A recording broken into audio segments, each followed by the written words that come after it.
Welcome, comrades, to our new education series. Very excited to start this tonight.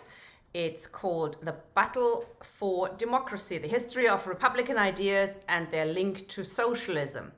We're starting tonight's session with a look at the Levellers. And in future episodes, we were looking at Thomas Paine, the Chartists, the suffragettes, militant Irish republicanism, and much more. Some of these organizations we're looking at and speakers we're looking at are quite interesting because they're all pre-Marx.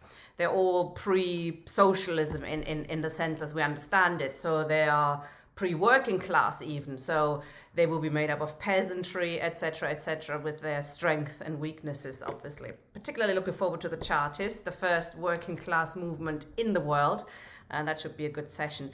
I should say tonight's session was supposed to be opened by Kevin Bean, but unfortunately he's got the big C plague and he's giving apologies. He's feeling very poorly. But Steve Freeman, who's also helped to develop the series, has stepped in at short notice. Thank you very much, Steve. We appreciate it. And you are, of course, an expert on republicanism, as we all know. And so without further ado, you're doing your intro for about 30 minutes, and then we're opening up for questions and comments from the floor. Hi, Steve.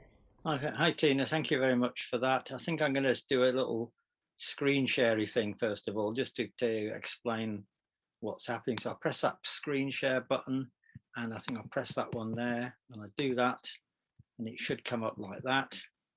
And I think I'm going to do that.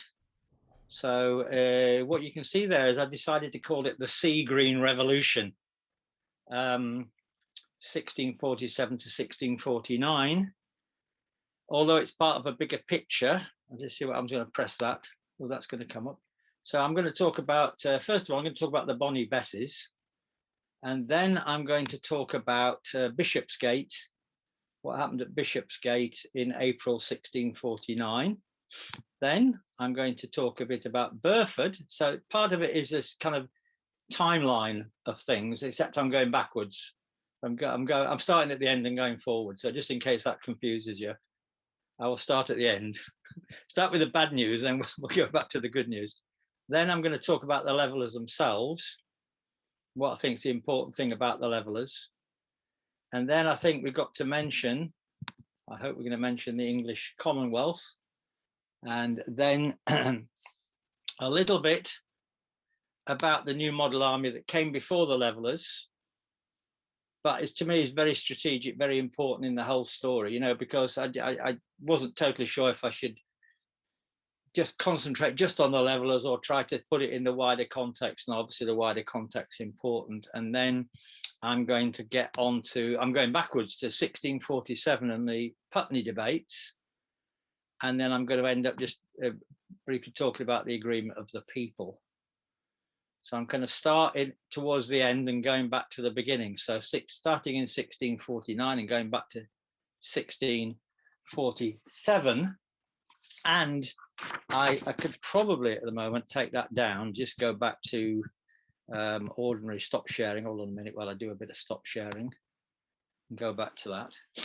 And behind me, you'll see a flag, but one of the colors in that flag is green. It's not just any green, it's sea green, in honor of the Leveller Party.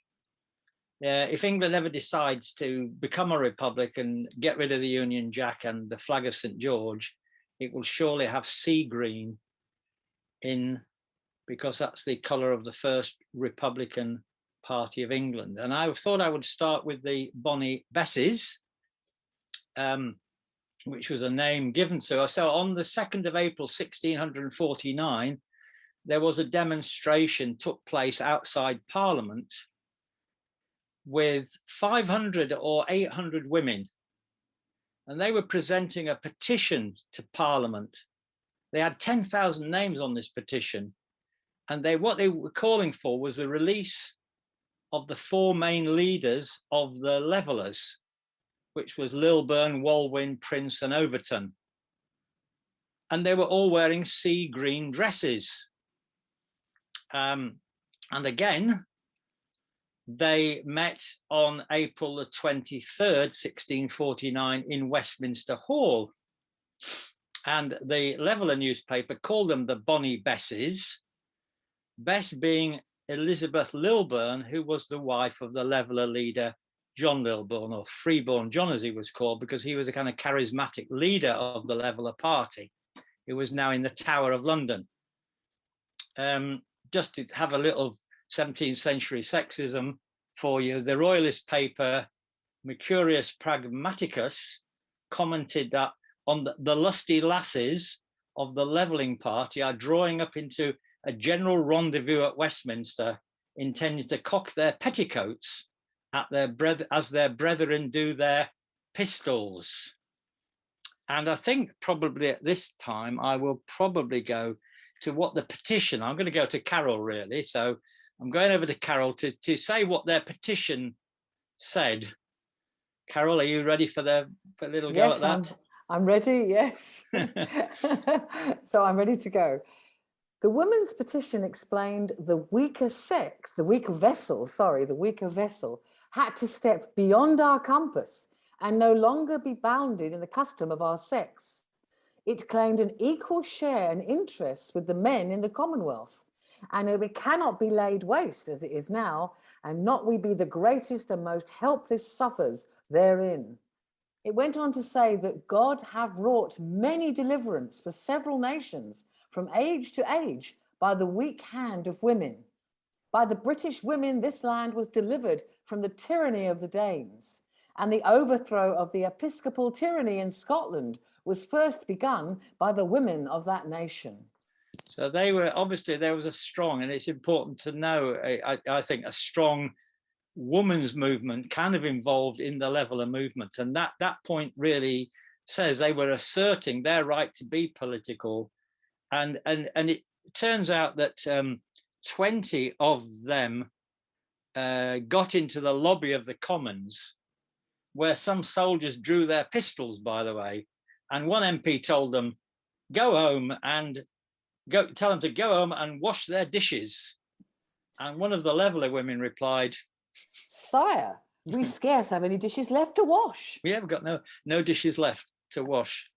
Anyway, so here's a petition, here's a political movement, and Cromwell turned up and he tried to reassure them that the Leveller leaders would get a fair trial. And the I think we'll go, Carol, the Seagreen sisters, yeah? Yep, the Seagreen sisters replied, if you take away their lives or any contrary to the law, nothing shall satisfy us but the lives of them that do. Yeah, so they were obviously quite militant. They were going to say, if you kill our men, we're going to come and get you. We're going to get revenge on you. So they were strong. They were militant, and they then did another petition, and they returned to Parliament on the 5th of May. Again with sea green ribbons they had, and with their second petition, and it's probably drafted by one of the leading Leveller women called Catherine Chidley. And the petition said, Carol, it said, have we not an equal interest in the kingdom with men of this nation, in those liberties and securities contained in the petition of right and other good laws in this land? Any of our lives, limbs, liberties, or goods to be taken from us more than from men, but by due process of law and conviction of 12 sworn men of the neighbourhood? And can you imagine us to be so sottish or stupid as not to perceive or not to be sensible when daily those defences, our peace and welfare, are broken down and trod underfoot by force and arbitrary power? Yes, again, a strong, they're making a strong statement in defence of the movement, which is the Leveller movement is under serious attack at this point. We're still talking April 1649. I'll mention at the end the book, some of the reference I will give, so people can go read it themselves, because I've just taken odd bits out of it. But anyway, another context was that there was a mutiny at Bishopsgate at this time, the 24th of April. It's probably before that one, but in timeline. 24th of April concerned the execution of a leveller soldier called Robert Lockyer. And his regiment was at Bishopsgate. His New Model Army regiment was at Bishopsgate. And they were ordered to leave London. And because the senior officers were worried about the influence of civilian levellers who were talking. So the Leveller Party had soldiers in the army who were Leveller supporters, and then they had the civilian party outside. And of course, being in the town, being in London, there was a lot of communication, talk and agitation going on. And the officers were really worried that the soldiers were being obviously influenced by the Levellers. And so they were trying to they wanted the regiment to leave London, and the regiment refused to leave. So they disobeyed orders, but it only lasted about 48 hours, 24, 48 hours. I'm not totally sure how long it lasted, but not long anyway. And then Robert Lockyer was singled out for execution by firing squad. So they put him in front of the firing squad, and he refused to take a blindfold. And he addressed his comrades. The soldiers were standing there, and he addressed them. And I think he said, Carol. Yep. Fellow soldiers, I am brought here to suffer in behalf of the people of England, and for your privileges and liberties, and such as in conscience you ought to own and stand to. But I perceive that you are appointed by your officers to murder me, and I did not think that you had such heathenish and barbarous principles in you, when I stand for nothing but what is for your good. It was perceived that he was trying to get the soldiers not to shoot him. He was appealing to his comrades. Don't look, I'm defending principles that you believe in for our liberty and freedom, and now I'm about to be murdered or shot. And of course, Lockyer was shot, and he became a Leveller martyr. And there was a funeral procession in London at that time of 5,000 people wearing black mourning and sea green ribbons at that time. And then that's connected to something else that's happening now, a famous thing happening, which is the Burford Mutiny of May 1649. And in May, the Oxford Trades Council organises an annual commemoration in the churchyard at Burford, where 3 Leveller troopers, Corporals Perkins, Corporal Church and Cornet, I'll check his name a minute, Thompson, were shot. And I'll come on to how that came about. They were also executed. Tony Benn was, of course, a regular speaker at Burford, and some of us, I think, are probably going to go there. Well, I hope we are. Some of them are going to go there maybe this May to attend the Trades Council's annual event. But the Burford Mutiny was a part of a series of connected revolts in the West Country in May 1649. And the big issue they faced was, what are we going to do about the new model army now that the old regime, the monarchical regime, is overthrown? How can it be disbanded? What about the arrears of pay? What about all the expenses? So one plan was to send the army to Ireland, which was full of, as we know, rebellious papists and royalists and people of that type.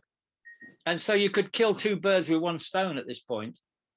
Get the army, send them abroad, settle the pay with land, and expropriate and even settle colonies in Ireland. And historically, if we go back to the Roman Republic was turned into an imperialist venture. And out of that came Julius Caesar. So this turning point between the Republic and imperialism was, and the rise of Caesar, of course, the analogy being Cromwell. So in one sense, republicanism as democratic and imperialism are kind of opposites. And so this is a kind of turning point to go to Ireland. But the Leveller soldiers didn't like this at all. They said, we've risked our lives for liberty. And we're not cheap mercenaries here. We don't want to be sent to Ireland to oppress people who have other beliefs to us. And although this is a civil war, and it can be seen as a struggle between Catholic monarchical absolutism on one hand and sort of Protestant parliamentarianism on the other, it was very much about religious freedom and the freedom to speak and have beliefs. And so the Protestant levelers, the levelers, were on the extreme wing of the parliamentary party, and therefore the strongest exponents of free speech. And I think I was going to have Carol to tell us the next one, Carol. I think so. Yeah, fellow soldiers. That one, is it? Fellow soldiers. Yeah. English soldiers standard. Yes, yeah. the English soldier standard. Carol, can you do that one for us? Yes. To what ends should you hazard your lives against the Irish? Have you not been fighting these 7 years in England for rights and liberties that you are yet deluded of? And yet will you go on still to kill, slay and murder men, to make them as absolute lords and masters over Ireland as you have them over England? Or is it your ambition to reduce the Irish to the happiness of tithes upon them, treble damages, to excise, customs and monopolies of trades, or to fill their land with swarms of beggars, to enrich their parliament men and to impoverish their people, to take down monarchical tyranny and set up aristocratic, I can't say that word. Aristocratical, I think. Yes, I'll help you out on that one. Aristocratical, that's a hard one. Aristocratical tyranny. Yeah. So again, this leveler mutiny was against being sent to Ireland, and it being against being used. It's a hugely important moment. And these mutinies in the army were a refusal to be turned over to go and oppress the Irish. And I think they had one more quote from a Bristol pamphlet in Bristol called The Soldier's Demand, on the same theme, of course, of this. And Carol, would you do that one for me too, please? Yes, I will endeavour to do that. Yeah. It asks, what have we to do with Ireland? To fight and murder a people and a nation, for indeed they are set upon cruelty and murdering poor people, which is all their glory, and I'm terribly sorry, Steve, I'll start again. Don't worry. It asks, what have we to do with Ireland? To fight and murder a people and a nation, or indeed that they are set upon cruelty and murdering poor people, which is all their glory in, which they have done us no harm, only to put our hands in blood with their own. We have waded fair in that crimson stream of innocent and Christian blood. And so the discourse all the way through this, by the way, obviously the whole of the class struggle in the 17th century is in a religious framework, and everything is taught about in that kind of way. And we can see that coming through here in this pamphlet. And so what happens, the soldiers are they're demanding at this point a recall of the General Council of the Army. Now, the General Council of the Army was a kind of parliament that the New Model Army had. The New Model Army was kind of almost democratic. It was controlled by grandees, but rank and file soldiers had a say in this kind of parliament. And they were demanding the recall with 2 shop stewards or agitators, as they were known, to go from each regiment. So they were calling for, we want democracy to come and settle this problem. And the mutineer leveler regiments and soldiers assembled on Salisbury Plain. Meanwhile,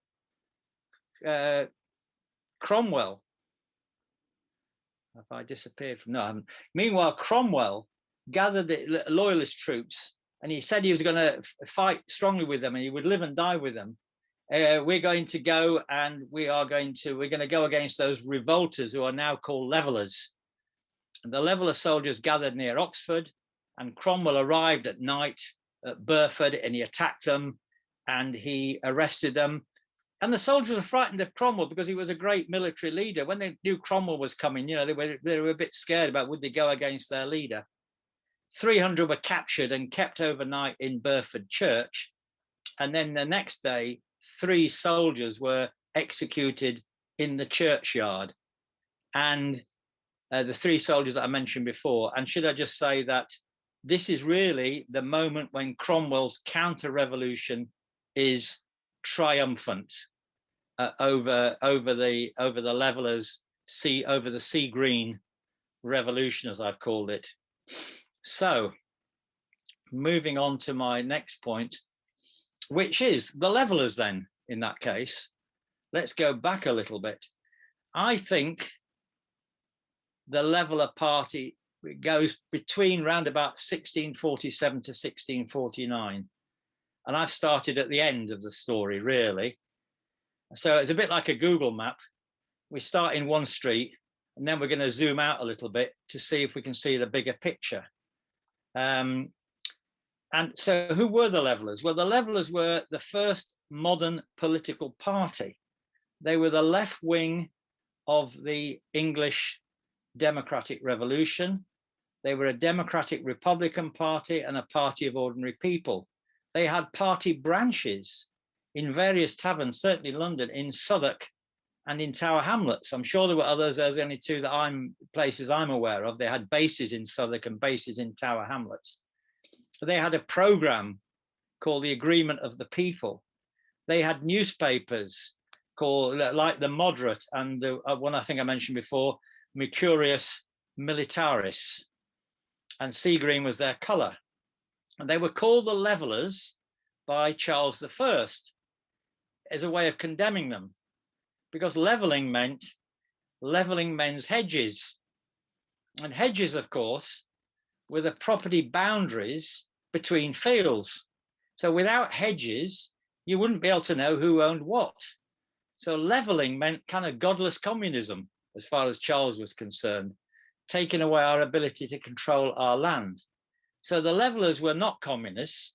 They weren't intending to level anybody's hedges, but they were Democrats.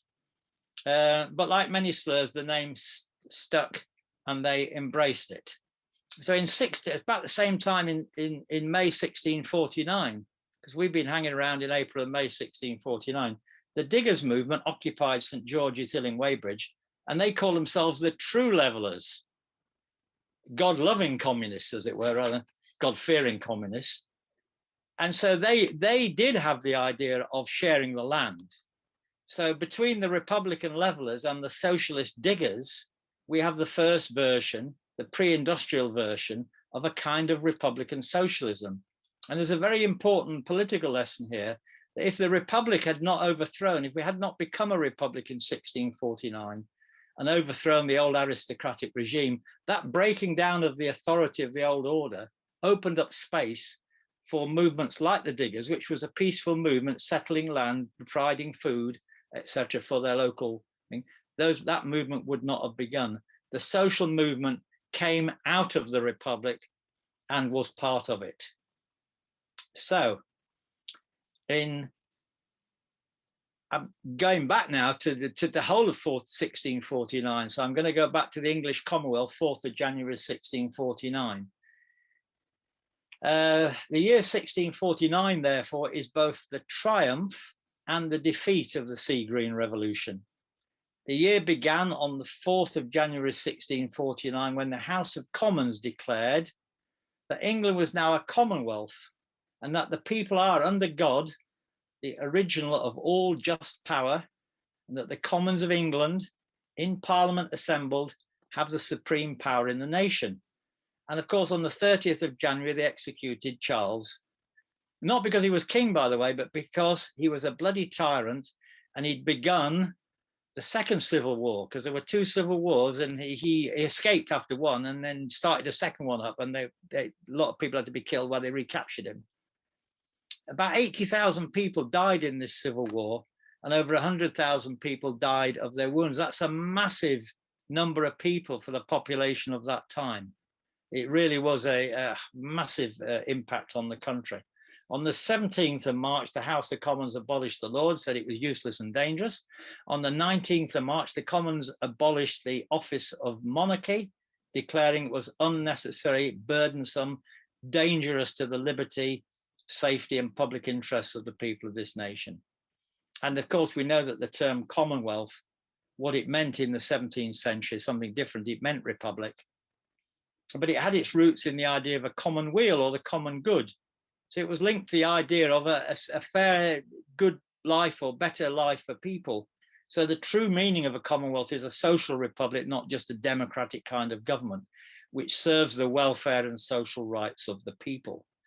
And the Levellers' leader, Winstanley, expressed the idea of this true Commonwealth, this social republic, by saying that the people would establish their freedom, the Commonwealth's freedom, by making provision for everyone's peace, which is righteous. So they again thought that a Commonwealth would make peace for everybody. It would be righteous and people would be able to be fed. And there would be a kind of heaven on this earth, not wait until some priest sent us off to hell or whatever. But of course, to achieve a social republic, that revolution would have had to have continued to expand the electorate, to get freedom of religion or conscience, to settle the land question, and to deal with the question of social welfare, which was about poverty and food and education. And so, of course, that never happened. So this English Republican Revolution overthrew the existing constitution. It established a Commonwealth in name only. But through Cromwell's counter-revolution, it all came to an end, which is what I was talking about in April and May 1649. Okay, now I'm conscious of the time, Tina, as well. So I don't know how long I've done at the moment. I have got more because I'm going to go back a little bit further, but I can go even further, but that would take more time. And I do want to make sure we do have some another 10-15 minutes. Yeah, okay. Well, I'll give it a little bit longer then in that case. So I'm going to go back then before the revolutionary year of 1649 to the year of the Commonwealth, when the Commonwealth was established, before it turned into Cromwell's dictatorship.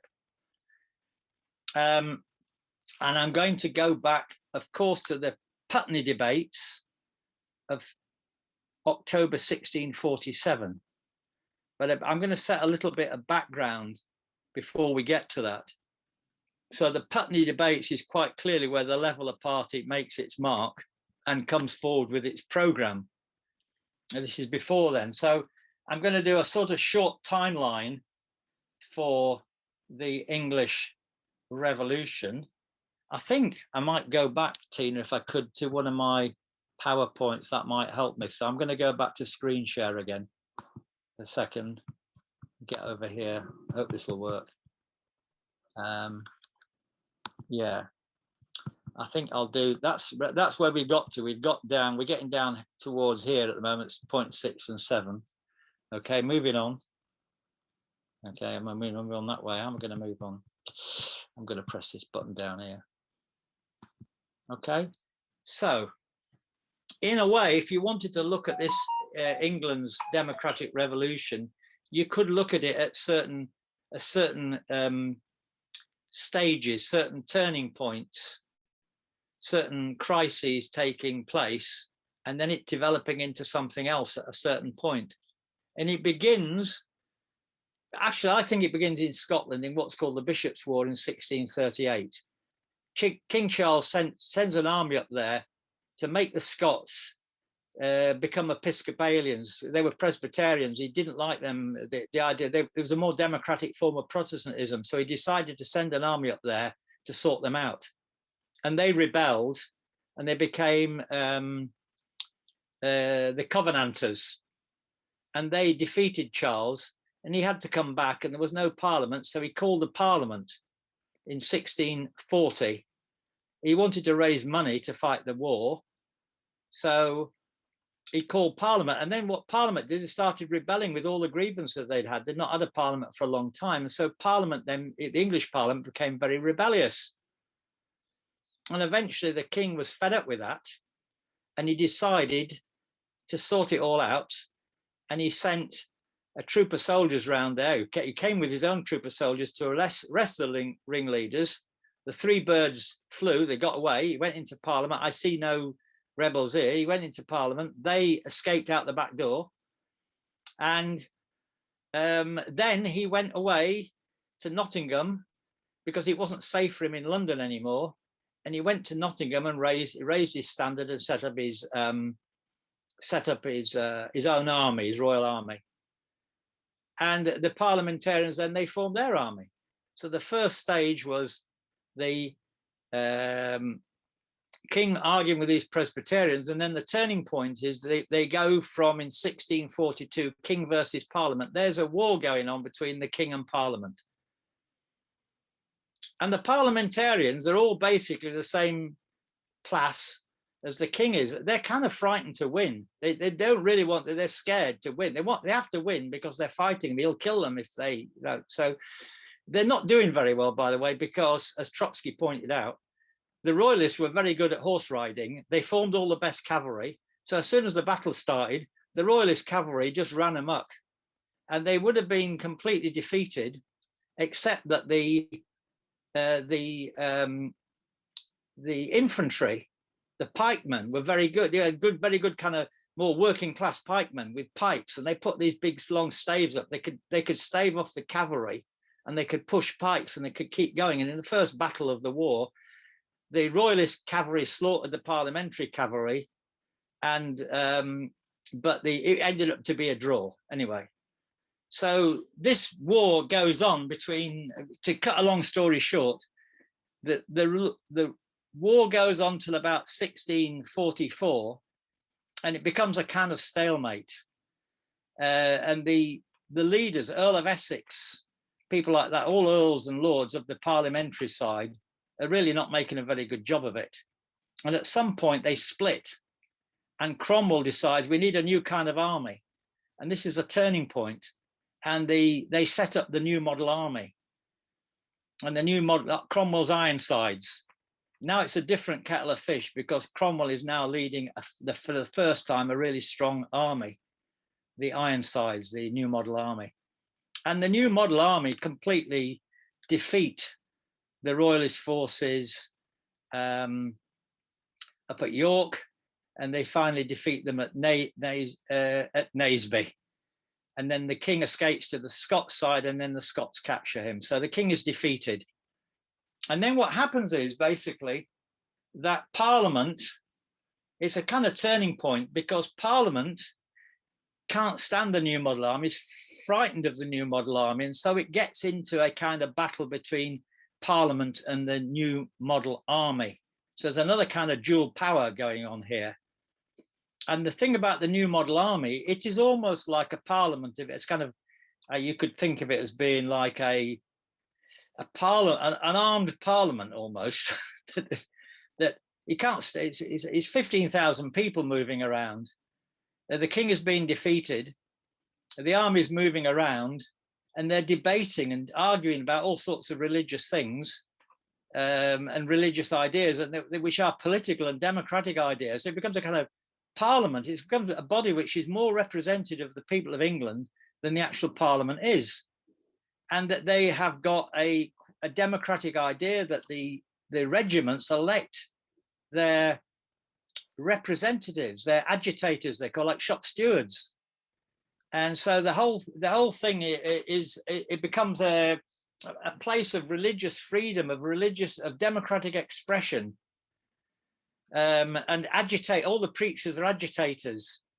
So this is going on, and the king is defeated, and the Parliament and the army's kind of marching around London, and then eventually it comes to halt at Putney, and it's decided then they're going to have a debate over what will be the future constitution of England.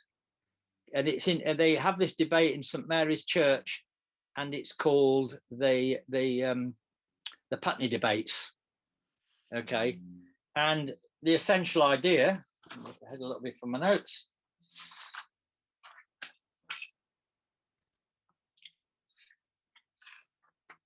Skip a little bit here. Hold a minute. Okay, so there's a debate that takes place at Putney. And it's a debate over the future constitution of England between, on one hand, the Levellers, led by the Levellers have developed now within the army, within this democratic culture of the new model army, and the civilian Levellers like Lilburne and others. They were colonels. They'd gone back. They come and go into the army, and the army is debating all these radical democratic ideas. And so they have this big debate in the Army Council in Putney in October 1647. Colonel Rainsborough puts forward for the Levellers in this debate a very democratic argument, whereas Cromwell's brother-in-law, Ireton, puts forward the importance of property ownership, that to have a vote, the only people who should be allowed to vote are people who've got a stake in the country, and the people who've got a stake in the country own land. Whereas the Levellers are arguing that we, ordinary people who didn't have that stake, our lives have been endangered by this war. And so we want to have some say in how the country is governed. It shouldn't be down to ownership of property. So it all comes down to who's going to get to vote and what property rights they had. The Levellers wanted to extend the franchise, and they started to talk about, for the first time, about natural rights, those rights that come from being human and not just coming from the state. And at the top of the agenda, therefore, the original agreement, which was the Levellers programme, the agreement of the people, they were trying to get this programme adopted, consisted basically of 4 clauses: that people's representatives should be elected in proportion to the population in their constituencies, that the existing parliament should be dissolved on the 30th of September 1648, and that future parliaments should be elected biennially and sit every other year from April to September, that the biannual parliament should consist of a single chamber, no House of Lords, and it should be supreme.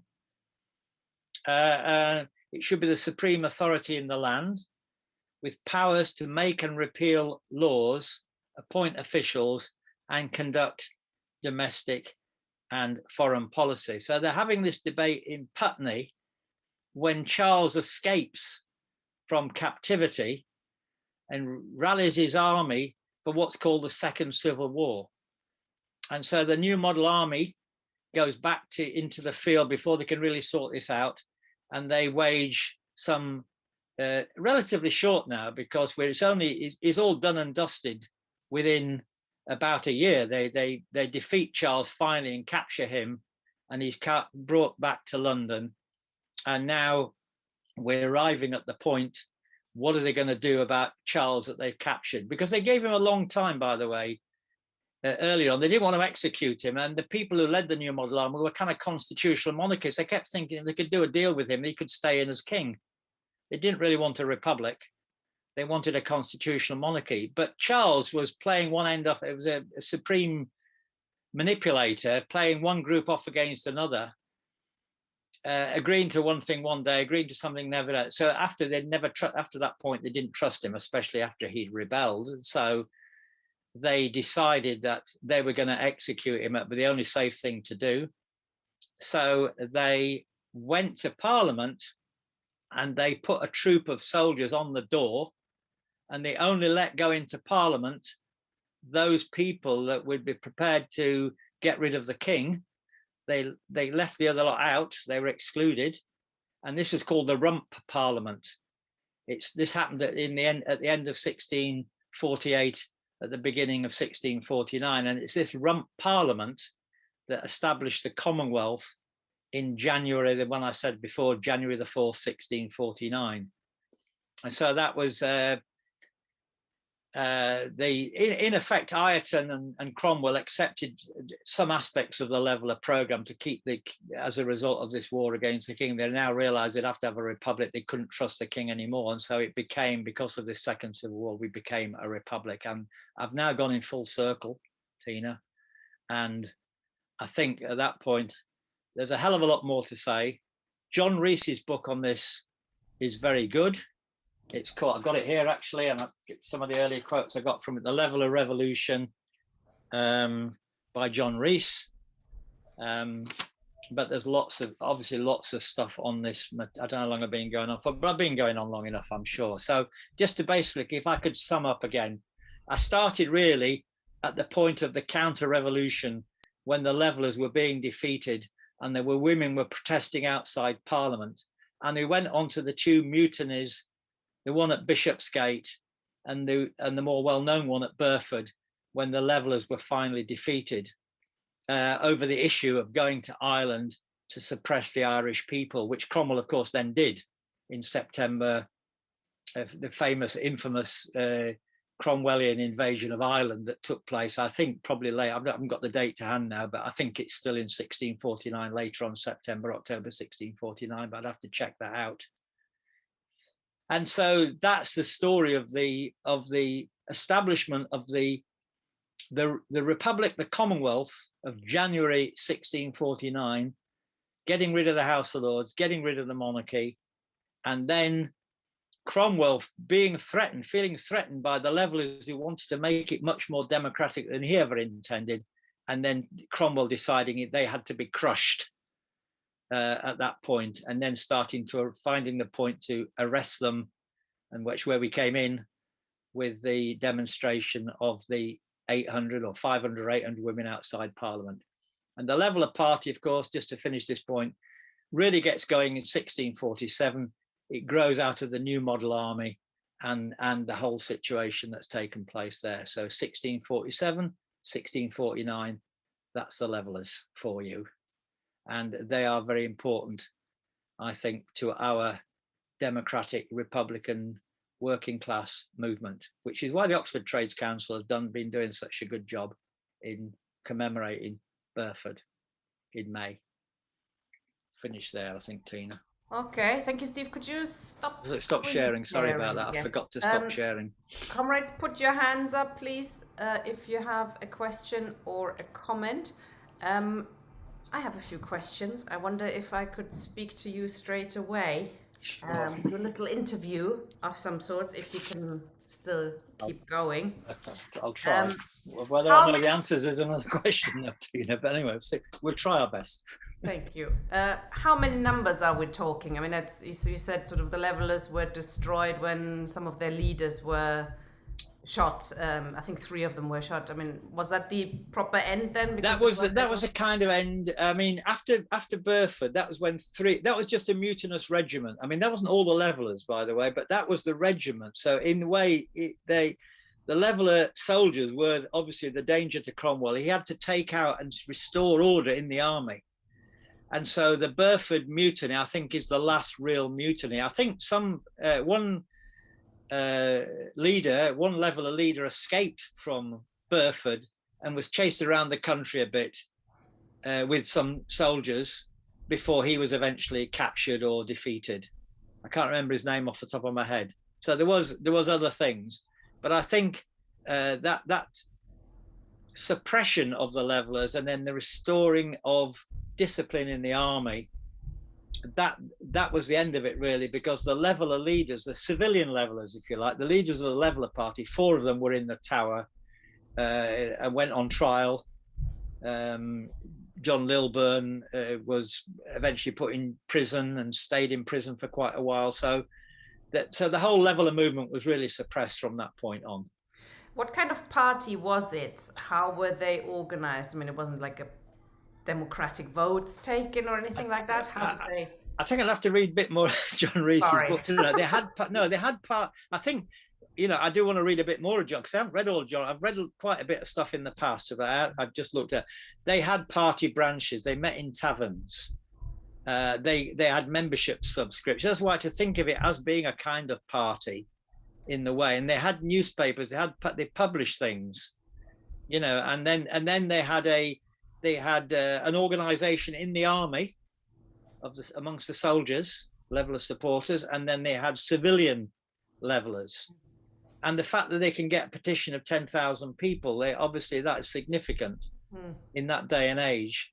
And the fact that 800 women or 500 or 800 women, whatever it was, would organise a demonstration outside Parliament like that, again, speaks to something, I think, quite impressive organisation done at relatively short notice. I mean, the diggers were kind of active at the same time, weren't they? They were a bit, is it a caricature to say they were a bit less parliamentary or oriented, and they were more interested in the sharing the land and common ownership?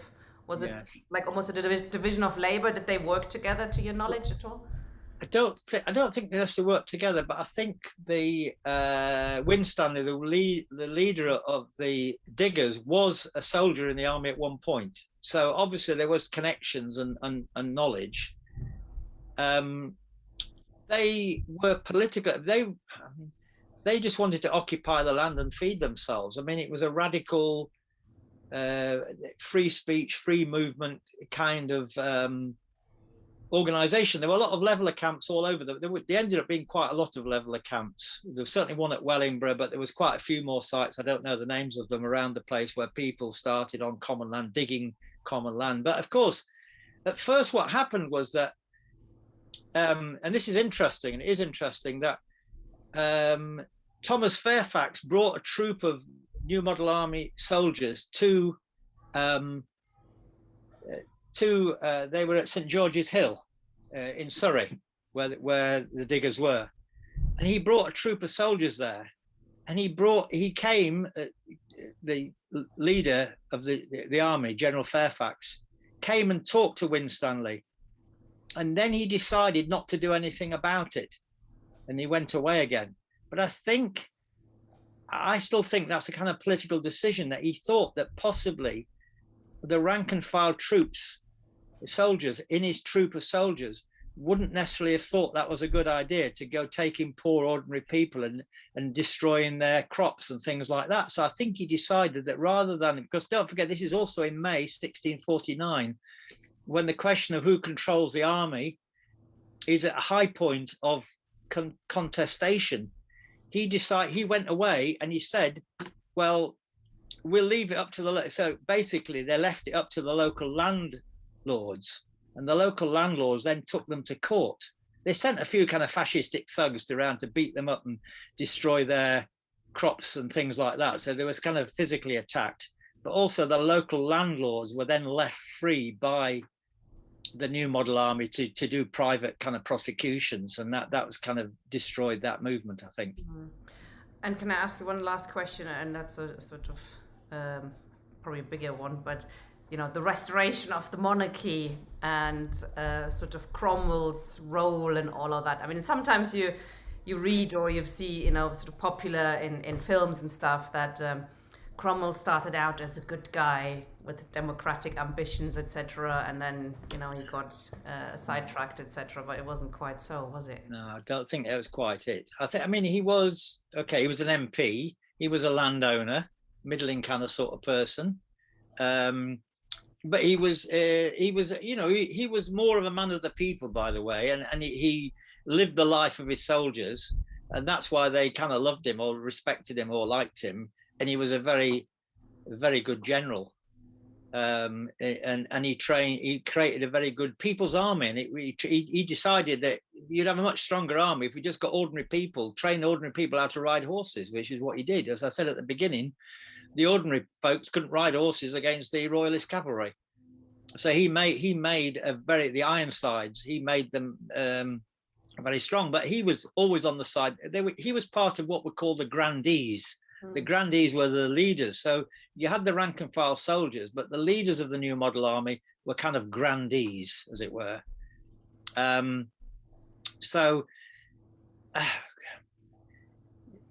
Well, he became really he became the Napoleon Bonaparte, or the dictator. You know, it slowly went away, and in the end, the king he wanted to become. They offered him. He became more king-like, I think, and the kind of lifestyle he led towards the end. And eventually he had the chance to become King Oliver, but he refused. He didn't do that. But he became almost like a king, I guess, in a way.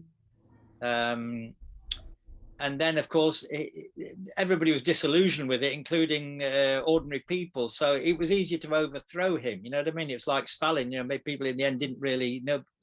People wouldn't support him because they saw he was a dictator. So it became relatively easy for the royalists to come back at some point when this thing had run its course. So really, this counter-revolution carried running on after Cromwell had died, about another year or so, until Charles was brought back. by a split within the New Model Army. You know, a section of the New Model Army worked to bring Charles Stuart back. And I mean, I'm planning to do I was supposedly to do the next one on the Glorious Revolution. So I'm going to tie all this up a little bit if I end up doing that now. But that would be my aim. But yes, that sounds very interesting. I mean, there's obviously, you know, as somebody put in the chat, a wasted opportunity if you know, the Levellers had a sort of made an effort, but it was very difficult at the time.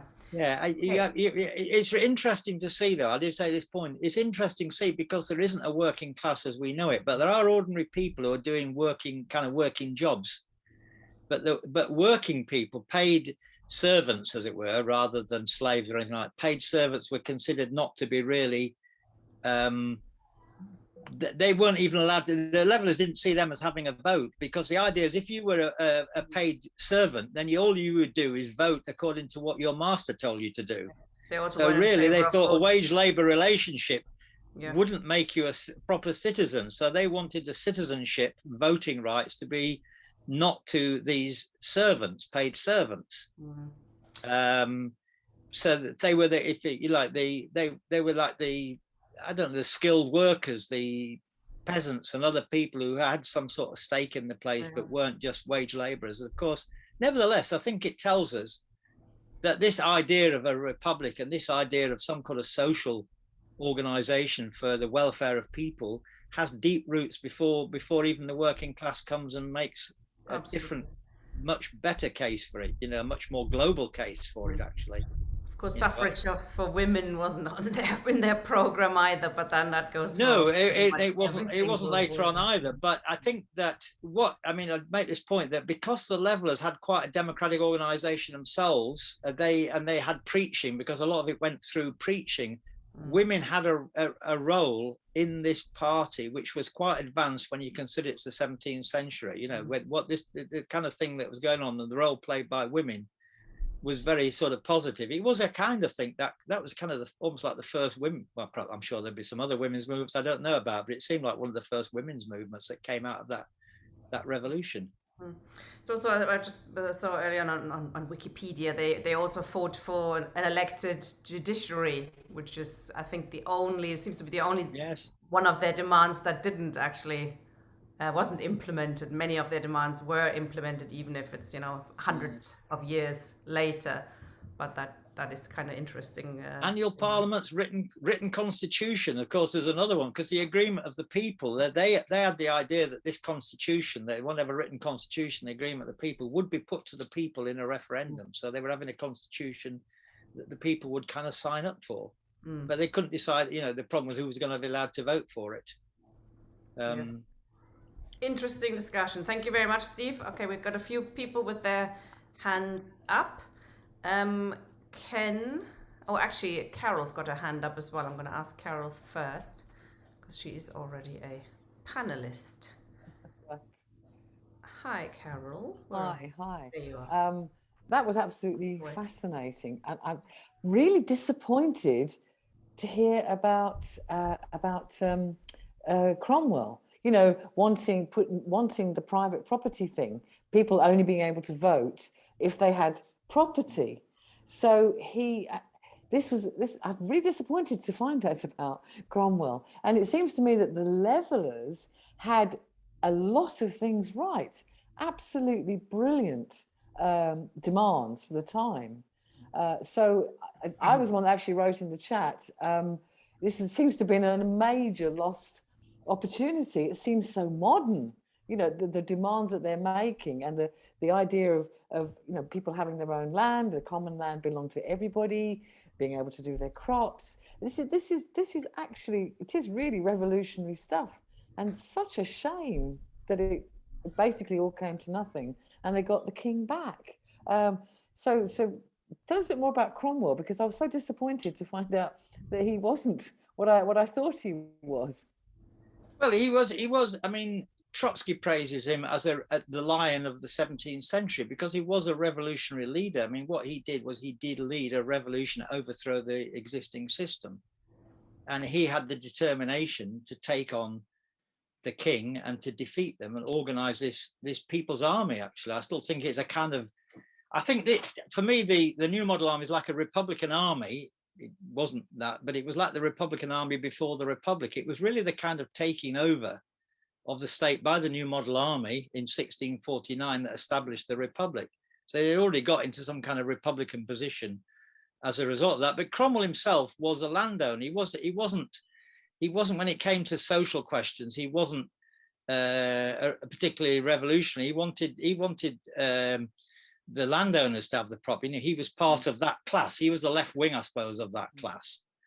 So I don't deny his revolutionariness and you know what he did, but he was also counter-revolutionary as well. You know, he didn't want it to go this far and no further. That's how he stopped it. So he was no Democrat, but he obviously had a relationship with the rank and file of his soldiers.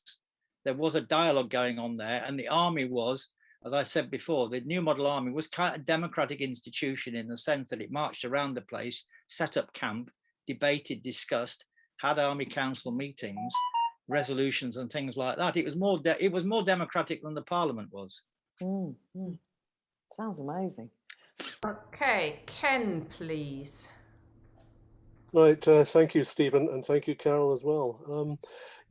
Steve, you mentioned the Putney debates briefly, and those were debates, you know, between elements of the Levellers and the New Model Army on the Constitution and such issues. How far did they establish or begin a tradition of such debates, and how far was it something that was picked up much later by people who looked back at the records of those debates and built on them? Because those debates are still remembered today.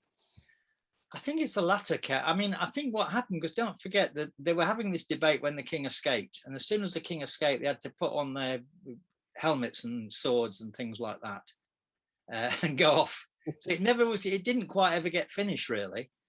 And in a way, the agreement of the people, it looked like it was going to be debated in Parliament. Once they defeated the king, it was going to be the basis for Parliament. In fact, I think a version of the agreement of the people was put before Parliament, and then I don't think it ever. I think it laid there. Nobody ever did anything with it. So I think, in a way, the democracy of the New Model Army was also being crushed, by the way, in this process. So I think that tradition was going to die once authority. There was a kind of dual power in the New Model Army, in a way, and that dual power then was kind of ended once the Levellers were defeated. I don't know if that answers your question, but I think there were these debates, I think, are dug up, and there are records. There were people taking records of them at the time. Yeah, I think you can read about them. Picked up. They were minuted, I think, even in the 18th century. I went to back in 2012. There was in St Mary's Church in Putney. They rehad the debate. You know, they set up it as a play. I think Carol Churchill's got a play of the Putney debates, by the way, and you can read. It's there's a famous quote, and I didn't have time to get the quote, by Colonel Rainsborough, which is along the lines that, you know, the greatest he that be in England have a life to lead as much as the lowliest he. That's not an exact quote, but he's making that statement that everybody has a life to lead. Everybody has a right to have a say in this idea, you know. And he was putting that he was speaking to the grandees, you know, the people with money, and saying, you know, you might dismiss these people, but they've got a right to live. They've got a right to have a say in things, you know. And that quote, I don't have it to hand, unfortunately, but you'll come across it because it's quite a famous quote. Thank you. Thank you. Marion, please. Yeah, I think it's really interesting, especially the thing around Ireland, where a lot of the soldiers weren't prepared to go over to Ireland and put people down, and they wanted freedom. I think that's quite an important thing, because it shows that certain people, they understand that it's important to fight for democracy, and they were prepared to lay their lives down. And when I went through CW used to have an education facility in Alverscott, and one of the times they took us to Burford, to the church. And when you see it, it brings it home to you. But I think that there's a lot now that we can pick up on and start fighting for now, because we're in a similar situation in everything being in flux at the moment. And it's rotten right now to start fighting for democracy and truth and justice. I mean, it was a bit Richard Starmer today in Parliament saying some of the things that he was saying about truth and that, when he's the biggest liar going, or one of the biggest liars going. But that's another story. But I think the time is right, and we can learn a lot from these experiences. I mean, I didn't know a lot about the Levellers. I only know a little bit, and I know a little bit about the Diggers, but I'm going to do some more research on that now. But I think it's interesting, the women. I wasn't totally surprised, because when you look at most periods in history, you begin to discover a bit more about what the role of women were there. Because I think in all societies, women will have always played a role. It's just, like Sheila Rowbottom says, we've been written out of history. Exactly. And I think that's the point. But actually more of that history is coming up now. And I think that, I mean, I can remember many times at Women's TUC, on a Thursday, they used to have a social, and each union would do a sketch of things that were going on. And I said, this is our history, it should be written up. But unfortunately, not a lot of people write up the history, and then it gets hidden and it gets forgotten. Absolutely. Unless it's even written or people speak about it.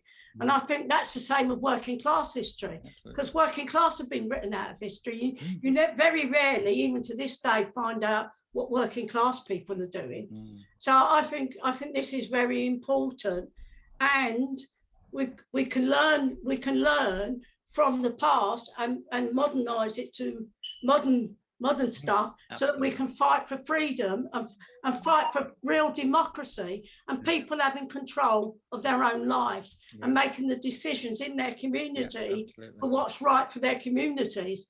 And I think we need to be fighting more and more for that. I couldn't agree with you more, Marion. You're absolutely spot on, because this isn't a history lesson for what went on in the 17th century. For me, it's about today. We're just learning this for today, to be inspired by what they achieved. They did some amazing things back then, and obviously that's with all the modern stuff we've got. We should be able to. We haven't even got to that level in this country at the moment. Never mind. And I think it should be an inspiration. We should lay claim as Democrats to the Levellers, because they're part of the beginnings of the working class movement. And I would argue, just to say, that the Levellers' ideas carried on. You'll find them in the Chartists, and you'll find them carrying on into the working class movement, very much so, even though this is before the working class kind of existed. But I think you're absolutely right. The Levellers are going to be one strand of inspiration of democracy, and that is a powerful thing. And today, when our constitution is in a complete state, we need an agreement of the people. We need a Commonwealth. We need a democracy. Those are the things that we need, and that should be part of the program of the left right now, in my opinion, which is why I'm thinking we need to do it. We need to incorporate these ideas into the left. The left, because these are powerful ideas, because they've got deep roots. These are ourselves 300 years ago. Hopefully we'd have done something like that if we'd been there at the time. You know what I mean? We would have been, hopefully we might have been, if we hadn't run away. Like I'd have probably run away, but if I hadn't run away, I'd probably be in the new model army. Also, I hope I would anyway. Yeah. Who knows? Unless I was a landowner, then I would have been in the Royalist army. But anyway, that's another story. Okay, thanks, Marion. Sorry, Steve, were you still talking? No, I'll stop at that point. Absolutely right, Marion. I've just Dave, please. Thank you, Tina. Good evening, everyone, and thank you for a really good speech and outline from our guest speaker. I was really interested by what Carol Spedding said, and also what I think Mr. Church said on the chat about the bourgeois nature of some of the leadership. I was doing some research on this recently, and it was quite interesting. I went to a little town called Oundle, which is in Northamptonshire. Right. It's got one of the last huge public schools where there is boarding to the order of about 800 to 900 children. Right. And it's one of the big three, like Eton. And I just want to hold up this picture of a building. Don't worry, it's nothing unusual. Yeah, yeah. A very impressive, large building. It's a 17th century building, and it's the headmaster's house of that public school.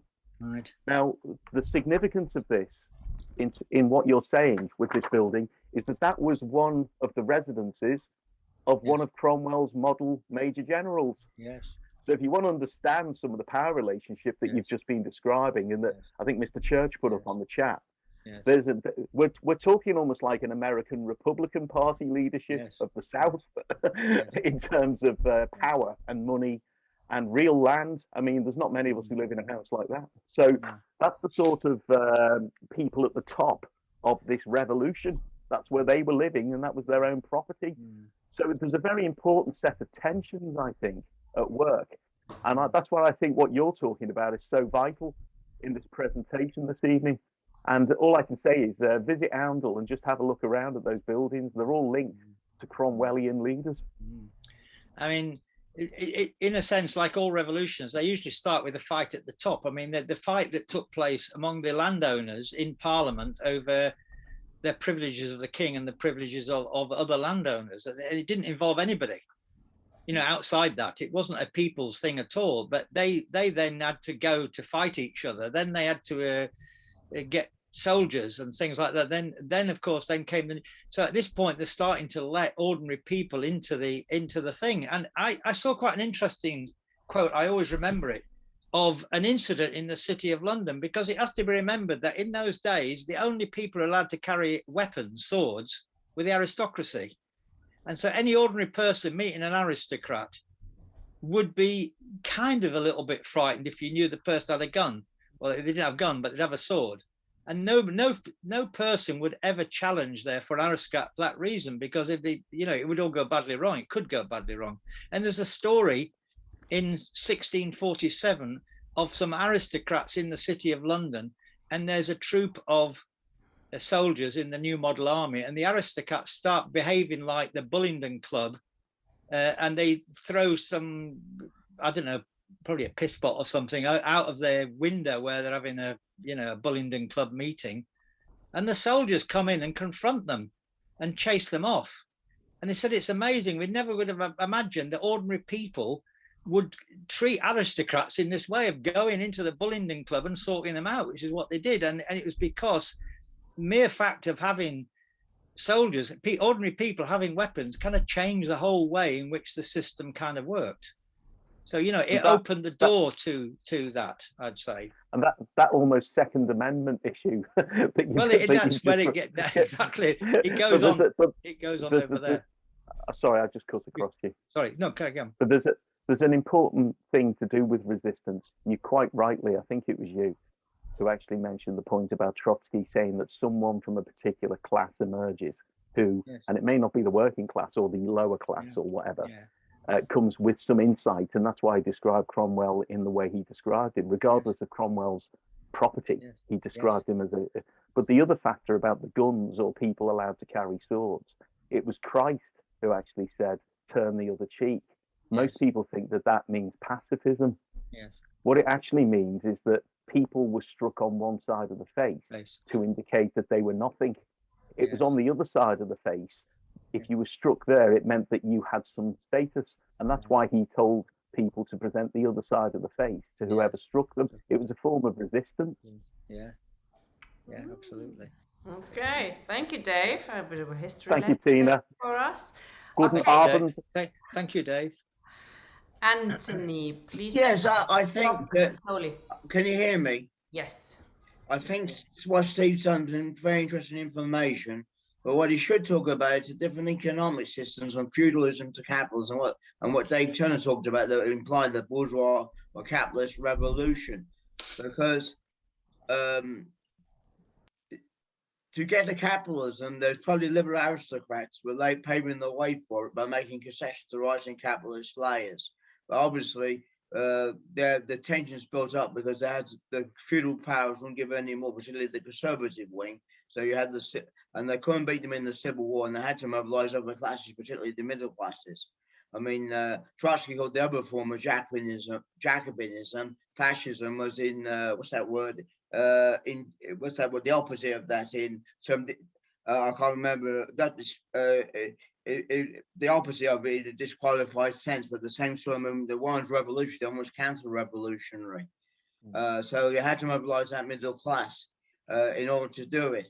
But I mean, as Trotsky said about the Jacobins, they had to actually crush the middle class once they used them to overthrow feudalism, because the ruling class comes first, and the middle class do not like capitalists because they're exploited and they're used. But they go to a higher authority. They look to capitalism, which was a progressive system, but not feudalism.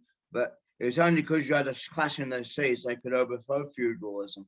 Trotsky talks about that with the Prussian Revolution. You need a high class, not the proletariat, to lead the overthrow of capitalism. Although the kind of autonomy, like in China, Cuba, they overthrew capitalism because I think it was an urban class. Most of them were Stalinist-led socialist-led revolutions because they got rid of capitalism.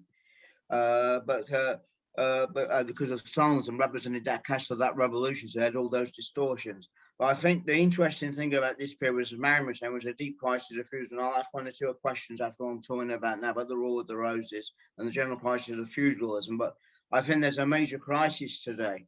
As Marion was talking about the crisis in this country, there's a crisis of rule. There's a crisis of the Church of England over the racism. There's a crisis over Johnson. There's a crisis of the Prime Minister. I don't know if you watched the parliamentary debate about, they're talking about over the Parliament, how they're going to rule, or what the Prime Minister doing, the power of the Prime Minister, where there has to be a constitutional crisis. You've got the battle in the monarchy. And the Fifth Republic is on the verge of collapse, because the fascists have said, I think Le Pen's father said, the Fifth Republic will go. But my aim is to bring the Fifth Republic down. And if she wins on Sunday, he's inviting him to the Elysee Palace. That's what I've heard. I heard that, I think, a few days ago. And what Macron's done to the working and middle class, I think that's going to be very close. So it's going to be sold in the streets. But I was reading in the British SWP paper, they're occupying the university in Sorbonne, and it could be university occupation in 5 cities. The working class they've had 150,000 last out. The middle class might sweep them off the street. Comrade, could you stop winding up now, please? They're panic about that.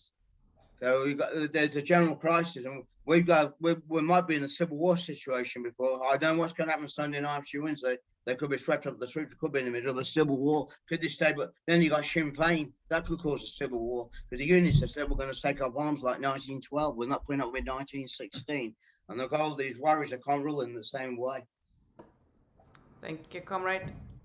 Do you want to reply? Yeah, well, the only comment is that, you know, in a certain sense, a point I always make is that we are in the middle of a crisis of democracy, and that crisis of democracy is connected to the crisis of capitalism. I mean, people keep accusing me of thinking I've forgotten about capitalism. It's because of the nature of capitalism and the way it's developing, and the poverty and things that it's creating in society, is that people are losing faith in the political system and are looking for alternatives. And in France, you see it posed very clearly. It's being posed between Mélenchon, who's talking about a new republic, and Le Pen. Le Pen's the way I'm trying. Sorry, thank you, Tina. Le Pen, who is obviously going to. She might also be getting rid of the Fifth Republic in some kind of fascist way. I don't know. I mean, I haven't really studied it that much, but you can see that crisis coming sharply to point there in France. Just to say one other point about the class struggle going on. The real class struggle, I think, is between the landed aristocracy and really the merchants from the City of London. I mean, London was the strength of the parliamentary forces was in London and in the City of London. And the merchants in the City of London were strongly Presbyterians, as opposed to the monarchy that were traditional Episcopalians. So there's a kind of religious and class difference in there. And I suppose what's going to come out of this is a kind of commercial capitalism, not industrial capitalism yet, but a kind of commercial merchant kind of capitalism that's going to grow out of this whole process. But I don't think we see it all yet, because I think it's taken a long time. I think part of that comes in 1688 and other such things. Okay. I have another question for you. And also, Susan, you've got your hand up, but when I'm asking you to become a panelist, you keep declining. If you want to come in, you need to accept being made a panelist. Only then can you ask a question. Thank you. So I'm wondering about who inspired the levelers. That because there have been movements before. I mean, we looked at the peasants' revolts. Before that in the 12th, 11th century, etc. And they were quite strong. I'm also currently reading a really interesting book about the Middle Ages and the witch hunts, Caliban and the Witch, which is a very eye-opening for me. It was about it's setting the witch hunts in the context of an emerging, not a working class, but a people who are, fighting for common land, who are taking down hedges. That's a long-standing thing, to fight for commons, and who start organizing by themselves, for themselves, in little communes and doing their own thing. Women very strongly settings, etc. Which also implies, and the author says Marx was wrong on that, but I'm not quite sure she's actually right about that. She says Marx thought that feudalism, monarchies, etc. was inevitable, that they had to develop as a stage before capitalism. But this author, Silvia Federici, she's arguing that you could have had all sorts of other systems developing in that period of the Middle Ages, which was not as dark necessarily as people believe. You had you had a lot of illnesses going on, wiping out millions of people. Very true, but that also led to a sort of workers' shortage, and Marx actually described it as the golden age, in a funny kind of way, because it allowed people to get paid much better, to, as I say, organize outside the beginnings of a state structure, etc., etc. So I'm wondering how these movements, to your knowledge, I know you've only just been given this task, a couple of days ago, but that's a really, it was incredibly eye-opening how, these movements exist for much, much longer. There's nothing inevitable about, monarchies, and there's nothing inevitable about how feudalism then developed into capitalism, etc. That could have all changed had some movements been stronger, etc. I don't know I'm going to answer that question. I don't know I'm going to answer that question, Tina, but I think you're probably right. I think that's my best answer. I mean, I know about the black. I mean, the breaking before there's a new system comes, the old system has kind of got to break down, and the Black Death was one of those things, because it did shift the price of labour, as you say. And I'm sure that there'll be all sorts of other, if we knew more history, I mean, either the history doesn't exist because we never discovered it, or it's out there and we just haven't read about it. But I'm sure there are lots of interesting political and social experiments going on wherever these systems is breaking down. Yep. I mean, I only recently found out that this idea of the Polish and Lithuanian Commonwealth, which I'd not heard of until recently. That's a kind of interesting thing in the 17th century, 16th and 17th centuries. So there's a lot of, obviously either we nobody's discovered these things yet, or they're there and we just haven't read about them. So I don't know, but you're absolutely right. I think the breaking down of the old feudal system and the arrival of a new kind of system, but I still think it becomes political. The real thing is that for this country, it's creating a modern in its age, by the way, obviously looking back at all that modern, but by the time we get to the 18th century, I think this revolution takes 70 years. By the time we get to the 18th century, we have got the British state, which we don't really have at this point. And I think it's that, and then from that, the British Empire comes, those things come later. So there's a whole series of struggles going backwards and forwards, just even in this short period of time. But as you say, you must go right way back into which I haven't studied. You have to go back to the breakdown of feudalism, because the class society is getting rid of the monasteries, and so that Henry VIII can marry. Things like that are all breaking up the old system, aren't they? Yeah, and class society is quite a modern thing if you look back at how long people have existed and how they've existed. Yeah. So it's always interesting that people have never actually just accepted it. They've always struggled back, but they didn't have sometimes not the right tools, sometimes lacking, you know, organizations, etc., or the ideas to what to replace it with, etc. Yeah. So yeah, it's very interesting looking back at this period. Do you want to sum up? I just want one other point before I do anything like summing up. I'm just going to say that one idea the Levellers did have, and it was an idea that everything went wrong in 1066. So they had this idea called the Norman yoke. So basically, it was all great before 1066. We were living in a kind of Saxon democracy at that point, which of course we weren't. But we were living in this Saxon democracy. Then William the Bastard came over, took over all the land and imposed a terrible dictatorship on everybody and was a brutal swine, which of course he was. And so they took that to say, well, King Charles is not that legitimate, by the way. So, you know, he's only the heir of that person who stole the land in the first place. So people looked into history back then to justify the overthrowing of Charles. He wasn't legitimate. He was just the heir of the person who stole all the land back in 1066. And that's how history's, you know, used by any revolutionary movement, even if it's not a totally accurate story of history, to prepare themselves for what they need to do and what is legitimate. Yep, that's good. History is always contested, isn't it? It is. Do you want to sum up this discussion? I can see that Susan's got hand raised. I don't know. I know. I've tried to bring her in, but I think it's a mistake in hand. It doesn't work. Is it a mistake? No. She said she can't do it on her phone. I think was it. Oh, I see. Okay. No. If she has a question, she can send. Maybe I can allow you to talk. Hold on. You could try talking now, Susan. Maybe that works. You're muted. Susan, I've asked you to unmute. If you want to ask a question, you should be seeing a button or something on your phone. No, I don't think it's working. Okay.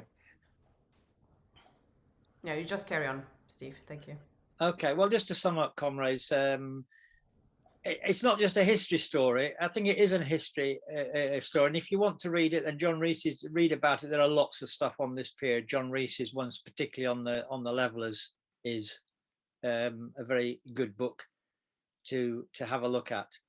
It's our own revolution. You know, people have forgotten we had a revolution or what we achieved or what people achieved 350 years ago. It's worth reminding everybody because the royalists call it the interregnum, by the way, you know, like as if it never really existed. It's just the time between two monarchs.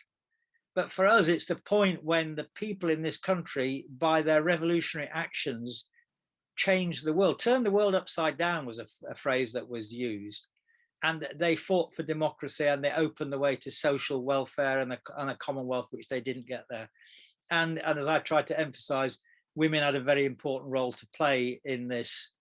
If we didn't know that, then I'm sure there's a lot more than I just brought to light in that point. So it is a very important example of a democratic revolution. And it's a democratic revolution that doesn't solve the economic problem, didn't solve the economic problem of that society, but bringing people to power as the possibility of you doing something else, of going in a different direction. And so the Leveller Party, one of the world's first political parties in the way that we'd recognize it, even though, although it's, you know, pre-modern parties, obviously, nevertheless, it's left its trace on our own history. And it carries on into the 19th century through Tom Paine, through the Chartists and others, and into the early working class movement. Even the demands for a written constitution, annual parliaments, things of that type, which, you know, are still getting rid of the Lords and the monarchy, still there. So I think that's probably all I'm going to say. Thank you very much, Steve. That was a great start to our new series, I think. Next week, April the 28th, we're looking at the so-called Glorious Revolution, 1688, and the origins of the contemporary British state, which was set in that revolution.